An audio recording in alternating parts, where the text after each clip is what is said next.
ठहर जाओ, थम जाओ। नाना प्रकार के ध्यान करने के बाद भी मन शांत नहीं हुआ ना?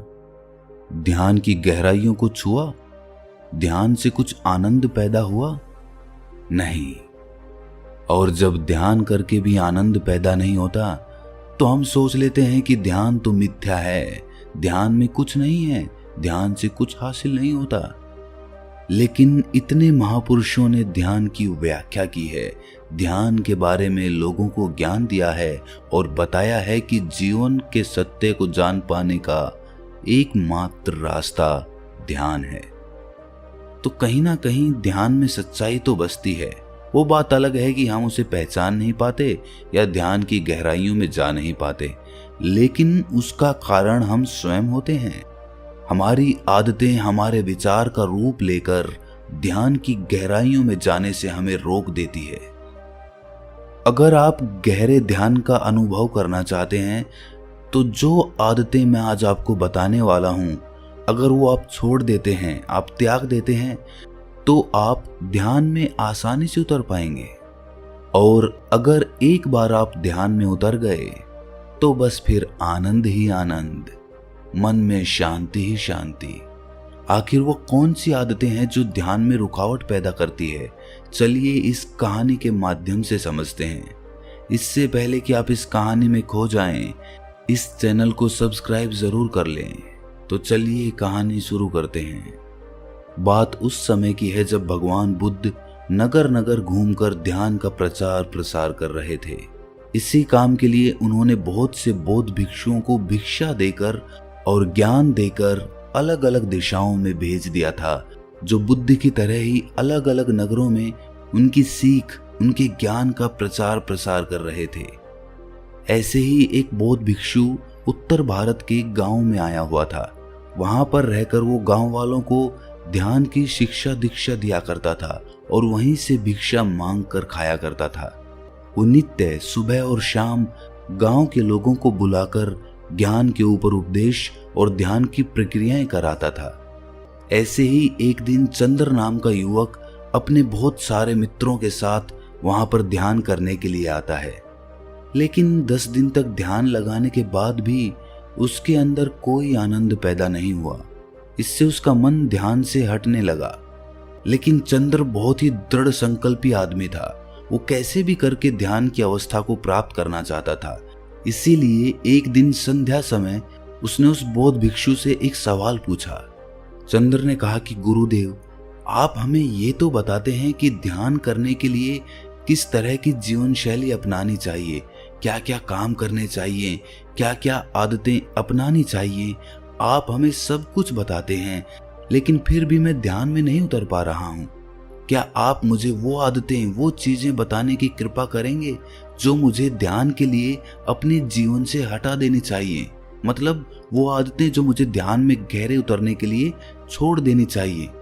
ये सुनकर वो बौद्ध भिक्षु कहता है कि अक्सर इंसान को लगता है कि मैं 1 घंटे ध्यान में बैठूंगा और ध्यान में बहुत गहरा उतर जाऊंगा, और वो जब 1 घंटे ध्यान करता है तो उसे कुछ गहराइयां हासिल नहीं होती। अब समझने की बात यह है कि ध्यान कोई खेल, कोई काम नहीं है जो आपको 1 घंटे ही करना है। ध्यान जीवन जीने की शैली, जीवन जीने का तरीका है। इसीलिए जीवन के हर कार्य में ध्यान का होना बहुत जरूरी है, वरना तो आप 1 घंटे के ध्यान में कुछ भी हासिल नहीं कर पाएंगे। अक्सर लोग ध्यान की एक दिनचर्या बना लेते हैं। वो सुबह और शाम रोज ध्यान करते हैं, लेकिन वो ध्यान तभी कारगर होगा जब आप दिन में काम करते वक्त, उठते बैठते, खाते पीते वक्त भी ध्यान के बारे में समझते रहते हैं। और उसी जीवन शैली के कारण आपका वो 1 घंटे का ध्यान गहरा बनेगा। इसके बाद उस बौद्ध भिक्षु ने कहा कि अगर तुम कुछ आदतें, कुछ निरर्थक बातें अपने जीवन से हटा दो तो भी तुम्हें ध्यान की गहराइयों में उतरने में आसानी होगी। लेकिन वो आदतें हैं क्या? और अगर ऐसी आदतें हैं जो हमें छोड़ देनी चाहिए तो उसके पीछे वैज्ञानिक दृष्टिकोण क्या है? इस बात का जवाब देते हुए बौद्ध भिक्षु ने कहा कि सबसे पहले याद रखो कि हमारी इंद्रियां ही ज्ञान की ग्रहणशील होती हैं। हम कोई भी अच्छा या बुरा ज्ञान अपनी इंद्रियों के माध्यम से ग्रहण करते हैं। इंद्रियां मतलब आंख, नाक, कान, जीभ और त्वचा। आंखों से हम देखते हैं, कानों से हम सुनते हैं और इसी तरह से और सारी इंद्रियों के द्वारा हम ज्ञान ग्रहण करते हैं। तो ये बात यहाँ पर समझने की होती है कि हमारी इंद्रियां क्या ग्रहण कर रही हैं। हमें सचेत होना पड़ेगा, हमें सतर्क होना पड़ेगा कि हमारी आंखें क्या देख रही हैं, हमारे कान क्या सुन रहे हैं। और जो हम देखते और सुनते हैं, ज्यादातर वही विचार हमारे ध्यान में घूमकर वापस लौट आते हैं, जिससे हम ध्यान में नहीं उतर पाते। अगर हम अपनी 5 इंद्रियों के प्रति सचेत हो जाते हैं, जैसे कि हम अपनी आंखों से क्या देख रहे हैं, हम अपने कानों से क्या सुन रहे हैं, हम अपनी जीभ से कैसा स्वाद ले रहे हैं, हमारी त्वचा पे किसी का स्पर्श हमें कैसा अनुभव देता है और हम अपने नाक से कैसी सुगंध ले रहे हैं।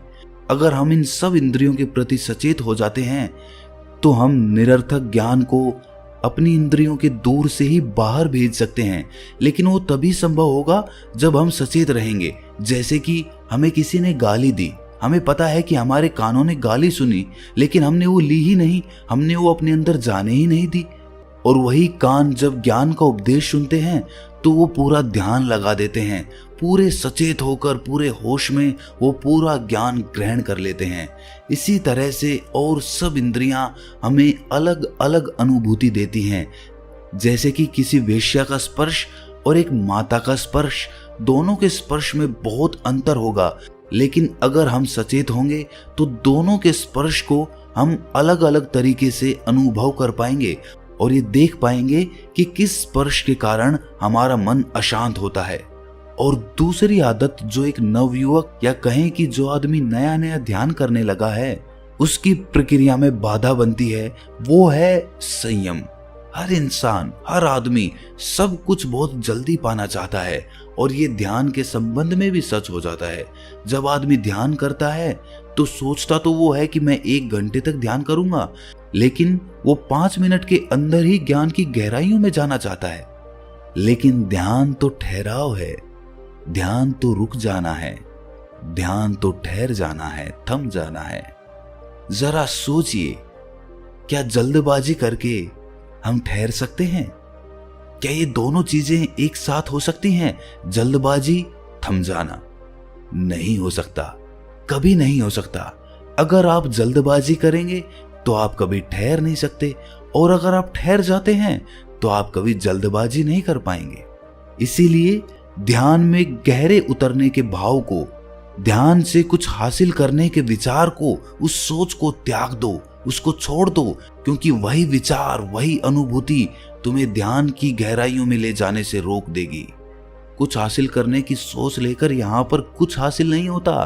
खाली हाथ लौट जाओगे और बाद में पछताओगे कि मैंने तो मेहनत की और ध्यान से कुछ हासिल नहीं हुआ। लेकिन ऐसा था नहीं, क्योंकि तुम कुछ पाने के मकसद से गए थे, इसीलिए तुम्हें कुछ नहीं मिला। और जिस दिन तुम कुछ पाने के मकसद से नहीं बल्कि कुछ देने के मकसद से ध्यान करोगे, तो तुम ध्यान की गहराइयों को छू पाओगे। तो तुम्हें अनुभूति होगी कि ध्यान क्या है और ध्यान का आनंद क्या है। इसीलिए संयम रखो, सब्र रखो। सब्र के फल हमेशा मीठे होते हैं। ये हमने सुना तो है, लेकिन कभी अमल नहीं किया। लेकिन अगर जीवन के आनंद को अनुभव करना है तो संयम और सब्र ये आपको अपनाना होगा और जल्दबाजी की आदत छोड़नी होगी। कोई भी काम करें, कुछ भी करें, आराम से, शांत भाव से। कुछ जल्दबाजी करने की जरूरत नहीं है, क्योंकि आपके जल्दबाजी करने से या संयम रखने से उस काम पे कोई फर्क नहीं पड़ेगा। वो काम तो फिर भी पूरा होगा। हो सकता है उसमें वक्त थोड़ा ज्यादा लग जाए, लेकिन वो वक्त ही आपके लिए ध्यान का रूप बन जाएगा। इसीलिए संयम रखें, सब्र रखें और सब्र से ही हर काम करें। तीसरी आदत जो आदमी को ध्यान की गहराइयों में उतरने के लिए छोड़ देनी चाहिए, वो है कि ज्यादा लोगों से दोस्ती। जी हाँ, आपको सुनने में ये अजीब लगता होगा। आपको तो लगता होगा कि ज्यादा से ज्यादा दोस्ती करने से हमारा वर्चस्व फैलेगा, लोग हमें जानेंगे। लेकिन ध्यान के संबंध में ये आदत आपके रास्ते में बाधा बन सकती है। अब सोचिए ज्यादा लोगों से दोस्ती कैसे बाधा बन सकती है? जब आप ज्यादा लोगों से दोस्ती रखते हैं, इसका मतलब ये है कि आप अपने एकांत का आनंद नहीं उठा पा रहे। आपको खुश रहने के लिए, जोश में रहने के लिए और लोगों की सहायता चाहिए होती है, और इसीलिए आपने बहुत से लोगों से दोस्ती बना रखी है। लेकिन वो दोस्त या वो दोस्ती आपको अपने एकांत तक नहीं पहुंचा सकती, आपको अपने आनंद तक नहीं पहुंचा सकती, क्योंकि वो दोस्ती आज नहीं तो कल खत्म हो जाएगी। उसके बाद आपको अकेले ही रहना पड़ेगा। तो क्यों ना आज से ही मैं अपने अकेलेपन को स्वीकार कर लूं और अपने एकांत की तरफ यात्रा शुरू करूं। और इस संबंध में एक और समस्या पैदा होती है, तो हमें ज्यादा समय उनके साथ बिताना पड़ता है। उनको खुश करने के लिए तरह तरह का अभिनय करना पड़ता है। और यही बात लागू होती है ज्यादा प्रेम संबंधों में। जो आदमी बहुत ज्यादा प्रेम संबंध रखता है, मतलब बहुत ज्यादा औरतों के साथ संभोग करता है, उनके साथ रहता है, ऐसे आदमी के चित्त से भी शांति गायब हो जाती है, क्योंकि उसका दिमाग और उसका मन उसी तरफ अटका रहेगा, उसी की ओर आकर्षित रहेगा। और आज नहीं तो कल जब वो ध्यान में बैठेगा तो उन्हीं के चित्र, उन्हीं दोस्तों के, उन्हीं औरतों के वो बार बार हमारे ध्यान में घूमते रहेंगे। इसीलिए कम लोगों से दोस्ती रखो, ऐसे लोगों से दोस्ती रखो जो ध्यान की तरफ अपनी यात्रा तय कर रहे हों, ताकि आप उनके साथ बैठें तो आपकी चर्चाएं व्यर्थ ना हो, किसी की चुगली ना हो, किसी के बारे में बुरा ना कहें, सिर्फ हम ध्यान के बारे में ही चर्चा करें, ताकि वो दोस्ती एक सत्संग बन जाए और उसमें हम ज्ञान की गहराइयों को छू पाएं, सत्य को समझ पाएं, और जिससे हम ध्यान के बारे में भी समझ सकें। किसी दूसरे से उम्मीद या आकांक्षा आपको हमेशा दुख देगी। हो सकता है एक दो बार के लिए आपको सुख मिले, आपको कोई फायदा मिले, लेकिन बाद में वो चीज आपको दुख ही देगी, क्योंकि जब आदमी आपकी उम्मीदों पर खरा नहीं उतरता तो आपके दिल पर आघात पहुंचता है। इसीलिए अगर उम्मीद रखनी है तो खुद से रखो, अपने परिवार वालों से भी कोई उम्मीद मत रखो, अपने बेटे से, अपने पिता से कोई उम्मीद मत रखो। बिना उम्मीद के उनसे प्रेम करो, बिना आकांक्षा के उनके साथ रहो। उसके बाद खुद से उम्मीद करो, खुद से आकांक्षा करो कि मैं ये कर सकता हूँ या नहीं कर सकता हूँ। अगर आप खुद से उम्मीद करेंगे तो ही आप अपने आनंद की तरफ यात्रा कर सकते हैं। अच्छा, मैं आपसे एक सवाल पूछता हूँ, क्या दूसरों को खुश करने से आपको खुशी मिलती है? शायद आप इसके जवाब में हाँ बोलेंगे। ऊपर से देखने पर तो ऐसा ही लगता है कि हाँ भाई, हम किसी को खुश करते हैं, हमारी वजह से कोई खुश होता है तो हमें भी आनंद मिलता है। लेकिन अगर हम इसका दूसरा पहलू देखें, जब आप किसी को खुश करते हैं तो आप दूसरों के अधीन हो जाते हैं। कहने का अर्थ ये है कि किसी आदमी को खुश करने के लिए आपको ये जानना होगा कि उस आदमी को खुशी किस चीज से मिलती है, और जब आप ये जान लेते हैं तो आप वही करने की कोशिश करते हैं जो चीज उस आदमी को खुशी देती है। लेकिन बहुत बार ऐसा होता है कि जो चीज उस आदमी को खुशी दे रही है उसको करने से मुझे खुशी नहीं मिलती, लेकिन उसे खुश करने के लिए मुझे ये काम करना पड़ता है। इसीलिए मुझे अपने जीवन के आदर्शों को ताव पर रखना पड़ता है, और कई बार उन आदर्शों का उल्लंघन भी हो जाता है।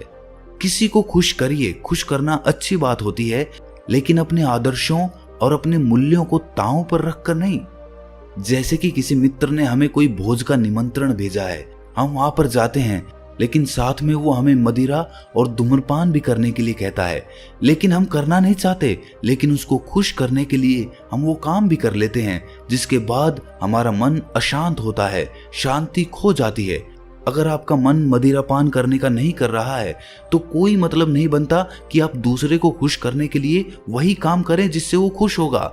भाई, मैं मदिरापान करूंगा उससे आपको खुशी मिलेगी, इस बात का क्या संबंध है?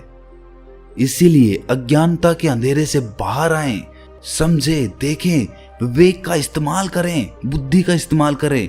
आपको सब कुछ खुद ही स्पष्ट नजर आने लगेगा। मेरा काम आपको शिक्षा देना नहीं है, कोई प्रवचन देना नहीं है, बल्कि आपका विवेक जगाना है। और जिस दिन आपका विवेक जाग गया, आपको किसी को सुनने की जरूरत नहीं पड़ेगी। आप खुद के गुरु स्वयं होंगे, और उसके बाद आपको कोई धोखा, कोई फरेब नहीं दे पाएगा। और अगर अज्ञानता से बाहर आना है तो एक छोटी सी प्रक्रिया हमेशा करते रहिए। अपनी श्वास के प्रति, अपनी सांसों के प्रति सचेत रहिए। अगर सांस छोटी जा रही है तो हम जान रहे हैं कि सांस छोटी है, और अगर सांस लंबी जा रही है तो हम जान रहे हैं कि सांस लंबी है। और वो सांस नाक के कौन से कोने से टकराकर बाहर आ रही है, इसके बारे में भी हमें सचेत होना होगा। इस क्रिया को कुछ भी काम करते वक्त अपने दिमाग में रखिए। इसके बाद आप ज्ञान को धीरे धीरे हासिल करने लगेंगे। आपका अज्ञानता का अंधकार विलीन होता चला जाएगा। उसके बाद आप ध्यान की गहराइयों में जा पाएंगे। तो दोस्तों, कैसी लगी ये कहानी आपको कमेंट सेक्शन में जरूर बताएं, और अच्छी लगी तो इस चैनल को सब्सक्राइब जरूर कर लें। तो चलिए मिलते हैं अगली कहानी में, तब तक के लिए अपना ख्याल रखें।